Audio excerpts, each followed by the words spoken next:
Today in the sartorial kitchen, I am heading over my friend Tyler's to watch the big game, but of course I'm not going to go empty-handed, so I'm making a Mexican lasagna with taco meat, queso, refried beans, and melted cheese on top, and last but not least, my spice cake with caramel icing, decorated for the big game, so why don't you pull up a chair and dine with me. Back to the kitchen, everybody.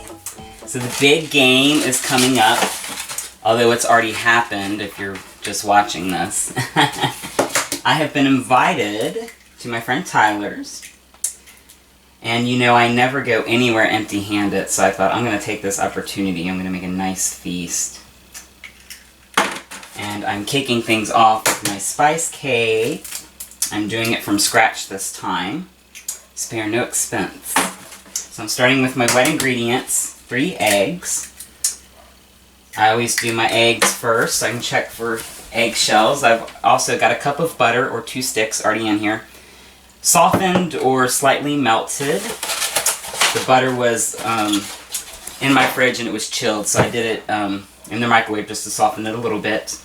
And then to that, I need some vanilla, 2 teaspoons. I want this to have lots of flavor. And of course I'm using my good vanilla. Love the smell of that. And last but not least, a cup of milk. And I'm using a wet measuring cup for that. So I'll have my dry for the dry ingredients. So that's a whole cup. So this cake is going to be nice and moist. That looks pretty good. One more thing before we move on to the dry ingredients. And that is brown sugar. I'm using dark brown sugar. It has more of that kind of caramelly molasses flavor to it, which is going to pair nicely with all the spices I'm throwing in here. So that's 1 cup and 2. This cake is going to be nice and sweet. I like all that sweetness to kind of juxtapose against those aggressive spices that I'm going to be adding. So there's 2 cups there. And I will leave this out for my frosting that I will be topping this with. It's a caramel frosting. I normally do cream cheese with a spice cake, but I thought the caramel frosting, it'll be delicious. And it'll give me the 49ers colors. Alright, that looks amazing. Everything is well incorporated. That butter has broken down. I'm done with that guy. And then we're going to move on to my sifter, because you know I always sift my dry ingredients. And to start, it's going to be flour. I need precisely 2.5 cups. I say precisely because flour is one of those things you have to measure exactly. You get too much flour, you're going to end up with a dense product, not enough flour, and your batter is not going to set up. So there's 1 cup. And I love having this little measuring spoon here, so I don't have to like completely submerge. And I just level it off like that. Keep it nice and light so you get an exact measurement. And then I think I need about 1/2 cup there. That's great. Now on to the rest of our dry ingredients. I need an entire tablespoon of baking powder. I know that sounds like a lot, but I really want this cake to get nice and tall and really rise good for us. So I'm going to do a whole tablespoon there. And on to our spices. So you see I have a multitude of spices here. I'm going to start with the most important of all, salt. And I want a good pinch of that, about a teaspoon. That's really going to brighten up everything here, the sugars and the other spices. I've also got some cinnamon. We're going to do a teaspoon of cinnamon. So I want this cake to have lots of flavor. And a teaspoon of ginger.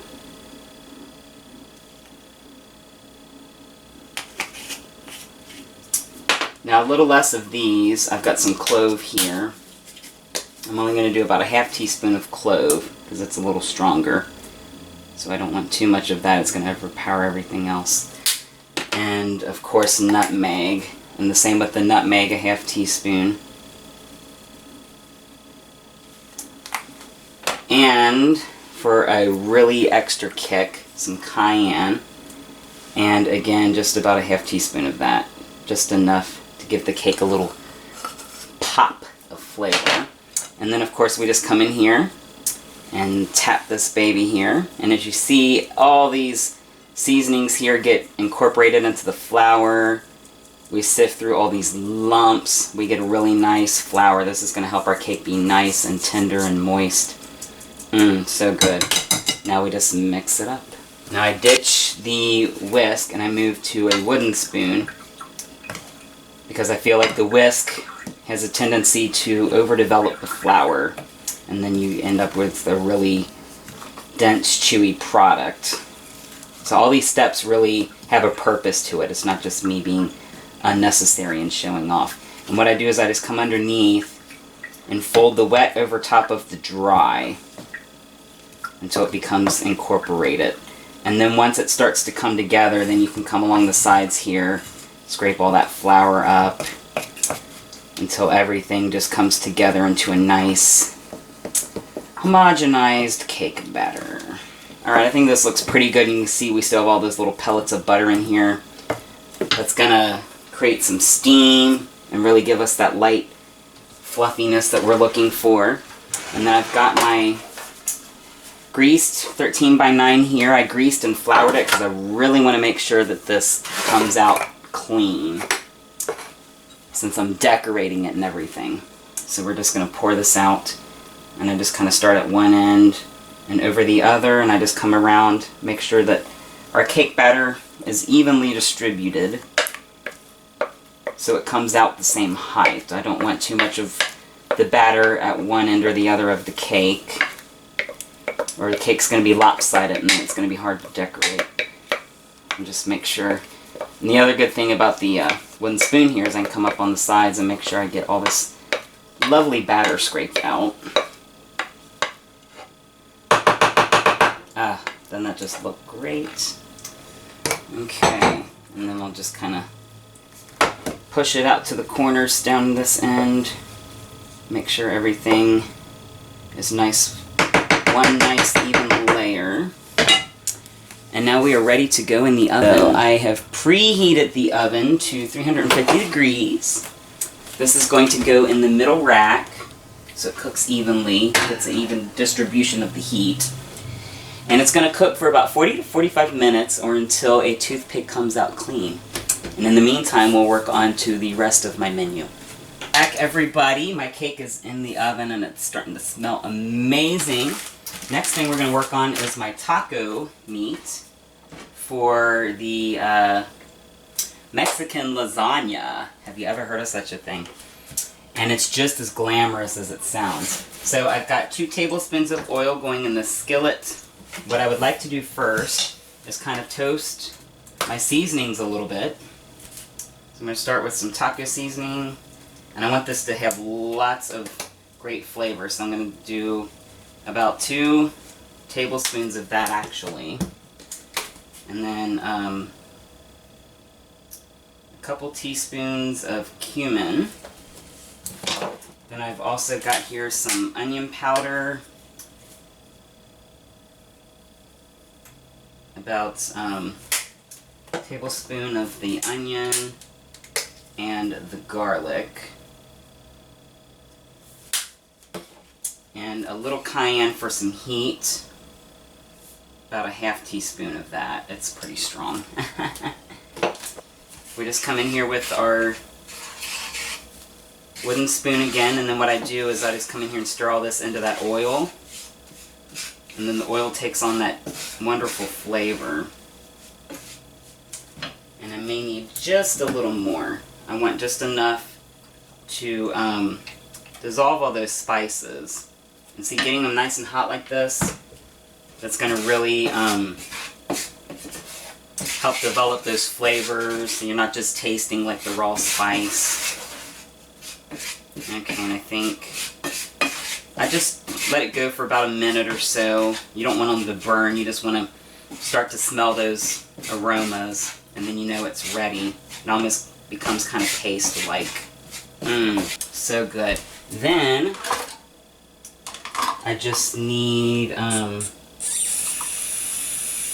couple tablespoons of water, maybe a little more, and then what that's going to do is turn those spices into like a nice little sauce. So if you ever have taco meat from like Taco Bell or somewhere and it's a little saucy, this is how to achieve that effect. And I'm going to turn this down a little bit to a simmer, and we're going to add our ground beef. So what I love to do, this is one of my money-saving things, if you ever see, pay attention to those logs of ground beef. Sometimes they go on sale for a really good price, and I'll buy it up all at once, and then I'll cook it off. I'll make hamburgers, or I'll do individual little pound bags of ground beef, and what I do is I don't season it or anything. And it's kind of like a blank slate. You can throw it into a marinara sauce, or like I'm doing now, taco meat, great for tacos, enchiladas, or as I'm doing, a Mexican lasagna. And I'm actually using 2 pounds here because I'm making a pretty big casserole out of this. And I just want to let that ground beef cook down. And this is a quick meal. The ground beef's already cooked. The fat's been drained. And then I'm going to come in here now with some salt and pepper to really round everything out. A nice generous amount of salt, because as I said, this beef has not been seasoned at all yet. And a nice sprinkling of pepper. And then again, this is on low. The beef's already been cooked, so I'm really just getting those spices going. And I'm just going to stir this just enough to get the ground beef coated in that lovely little spice mixture that we just made. And it is so fragrant. I wish you could smell it now. It's already looking pretty good. And I just let it go for about 5 or 6 minutes just till everything kind of comes together. And I just kind of stir it until that beef cooks down a little bit and gets coated in all those spices. And while that happens, we're going to move on to the rest of our toppings, or fillers. So I showed you this recipe once last season. I'm going to show you again. It is my easy 3-ingredient queso, because who doesn't love queso? So much like a regular lasagna, this little queso filling, it's going to replace the bechamel or like the ricotta and filling that you would get in a normal lasagna. So first I need a can of evaporated milk. Be careful opening that. And then I also need a small jar of diced green chilies. Now if you like an orange queso, just use regular red salsa, but I like the green chilies. It gives a different kind of heat, almost like a sweet heat. Kind of throw in whatever cheese you like. I've just got like a plain cheddar jack there. And this is going to go in the microwave for about 3 minutes or so until it gets nice and kind of bubbly. And then you just stir in your cheese and you're done. I've just pulled this out of the microwave. It is good and hot. And I think our ground beef is pretty much where we want it. I'm going to turn that off. I want to give it just a little taste, just to make sure my seasonings are where I want them. Oh my gosh, yes. Just the perfect amount of heat. You get that kind of earthiness of the cumin. Good amount of salt. Let's move that off the heat. That's perfect, because once you assemble this, you can't really season anymore, so it's good to check your seasonings as you go. And I'm going to dump, I've got about half a bag here left. I'm going to dump in the whole thing. And then I'm going to come in with my little whisk.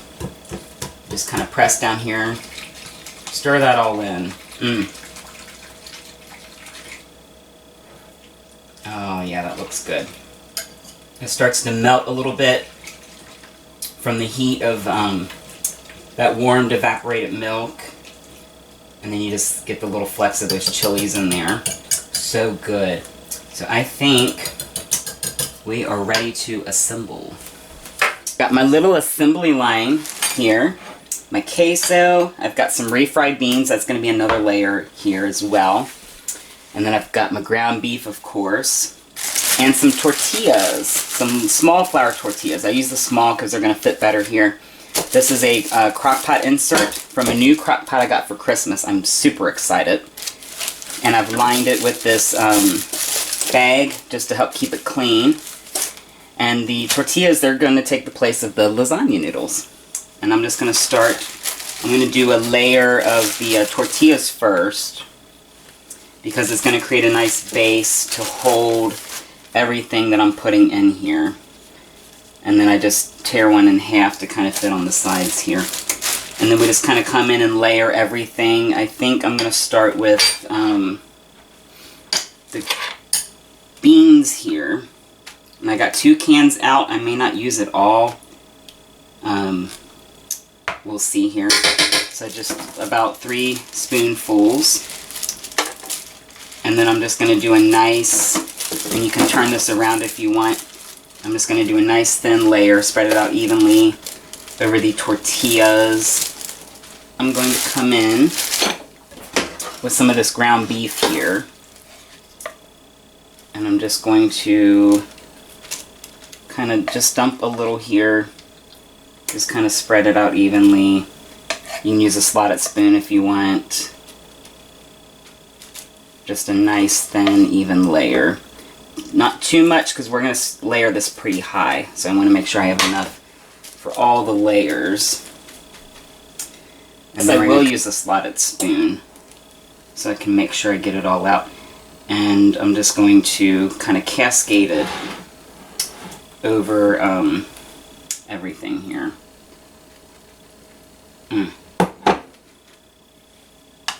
And about another one here. I think maybe one more. It's a pretty big dollop. And then we can come through here and just kind of smooth it out over everything.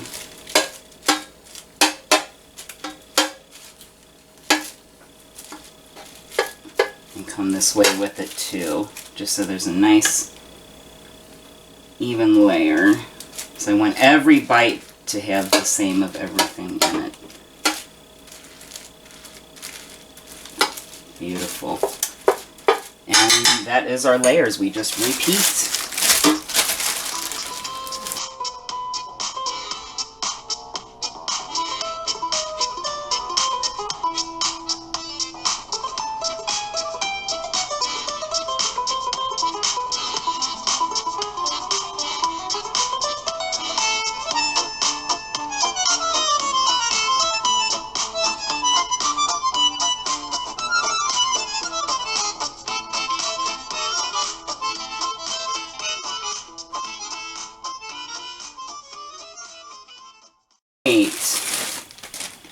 So I got about 4 layers there, and then I'm going to top it with one more layer of tortillas, just to really kind of seal everything in, so it kind of holds its shape as it cooks.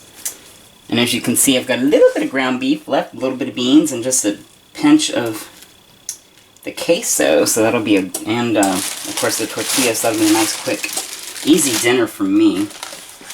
And then I've got some cheddar here. And what I'm going to do, I'm just going to sprinkle this on top. Just do a nice, I'll just dump the whole thing in. Just do a nice big layer on top, and this is going to get nice and gooey and bubbly. I feel like a casserole has to have cheese on top. Alright, and this baby is ready to go. Now I just want to show you something real quick. So with this pan liner, You can just take it, fold it over on itself, and this is ready to store in the fridge. So this is one of those great make-ahead meals. You can make it a day or two in advance, and then just cook it up when you're ready to serve. So I'm going to pop this in the fridge, and I think our cake is ready to come out. As I said, this cake is ready to come out. Ooh, yes! Look at this. Gorgeous, nice and brown on the edges and on top. It's nice and firm. I'm going to set that here on this cooling rack to let air get underneath and let it cool evenly so it will come out of the pan nice and clean. And once it does, then we can decorate it. Alright, welcome back everybody. This cake is cooled off nicely. It is time to unmold it. Now I greased it and I floured it, so I'm hoping it falls right out. Let's see. Ooh, sounds like it did. Oh, that's beautiful. Just a little bit of crumb left in the pan. Everything has come out nicely. That's great. I'm just going to flip her over. But as I do that, I've already gotten a little parchment together to go underneath, just to help keep things clean while we decorate. Beautiful. Now I'm going to set that aside as I make our icing. So for the icing, I've got about 4 tablespoons of butter going in a little saucepan. And I'm just letting that cook down on a medium heat. I also need a cup of brown sugar.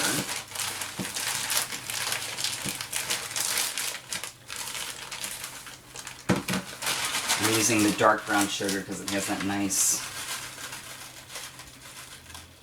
kind of dark molasses flavor. So it's nice and rich. And I'm just going to throw that in. And just let that sugar dissolve into the butter. I also want to add a pinch of salt. It's just going to balance all the sweet that we have going on. And a teaspoon of vanilla. And I like to use the good vanilla. Just whisk all of that in. I'm going to let that continue to cook down just until it starts to bubble a little, and then we'll take it off the heat. In the meantime, I'm going to measure out the rest of my ingredients. So I've got some powdered sugar here. I'm going to need about 2 cups of that. I'm just going to level that off. I'm putting this in the bottom of my mixing bowl here, and then what I'm going to do is pour that on top, and then we can blend it all together. This doesn't have to be an exact measurement. You can always add a little more if you need to, or if it gets too thick, you can add a little milk to thin it out. Okay, as you can see, this mixture is bubbling nicely, so I'm going to go ahead and take it off the heat. Yeah, that looks good. And then we're just going to pour this directly over the powdered sugar. And I really want to stretch this out so I have enough to cover the whole cake. Now normally you could just stir it in with this spoon as is, but I'm actually going to take my hand mixer. And the reason I put the powdered sugar first, and I'm using a bigger bowl, is to prevent from making a big old mess. So I'm just going to turn this on a low setting, just until everything starts to incorporate. All that sugar gets mixed in with the butter and brown sugar mixture. Alright, that looks really good. Nice and fluffy and firm. Give it a little taste here. So good. Now let's ice the cake. Start on top here, and I'm just going to pour some of this out.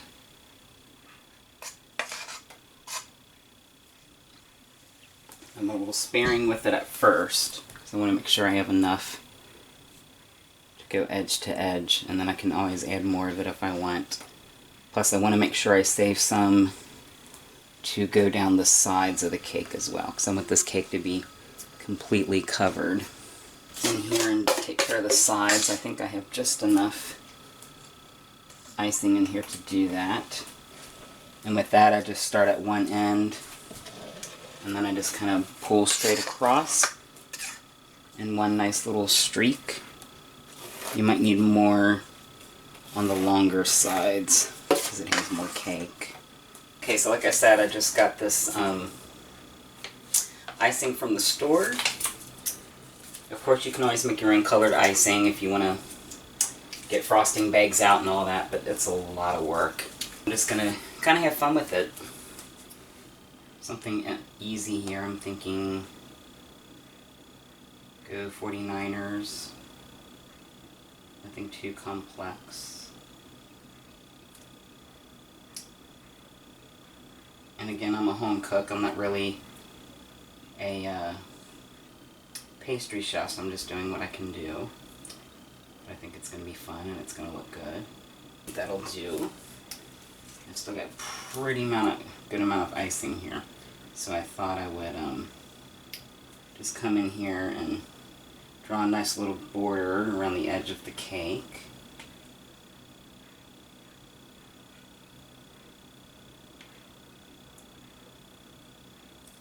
Just like that, and then we come in here to the outer edge. And that looked nice. One last thing I want to do to it. I've got some colored sugar here. I thought it would be fun to fill in some of the little gaps here and just really make it shine. So I'm just going to take a little pinch of this and I just want to color in. Let's color in these little footballs here that I made. Just to kind of really make it sparkle. And we'll color in the little numbers and letters here.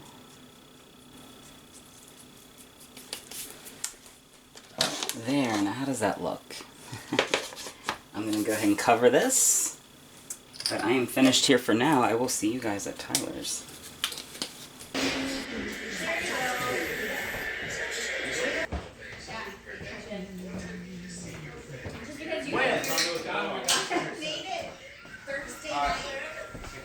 You like the chia sauce? I love them. I got hot Cheetos. Guys, check this out. My lasagna, my Mexican lasagna. Look at all those layers of goodness. I'm going to come in here and give it a little taste. Make sure I get all those beautiful layers in this one, right? Oh my gosh, yum.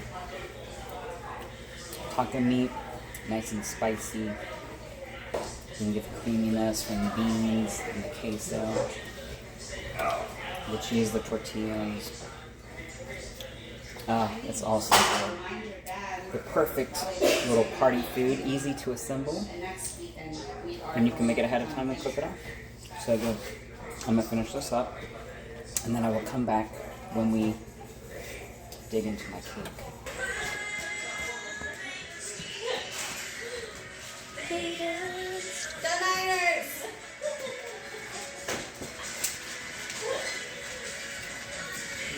Alright. Let's get in here. Don't forget that. It's fine. She already did it. I didn't do it without. Alright, guys. Taste time. Sure, you know English already. It's okay. I gave her less than a fingernail for it. It's moist. You get all the spices. Nice sweetness from the caramel. So good. And pretty too. Well, I need to serve the rest of this up and get back to the game. So I will leave you guys to it, but I thank you for joining me as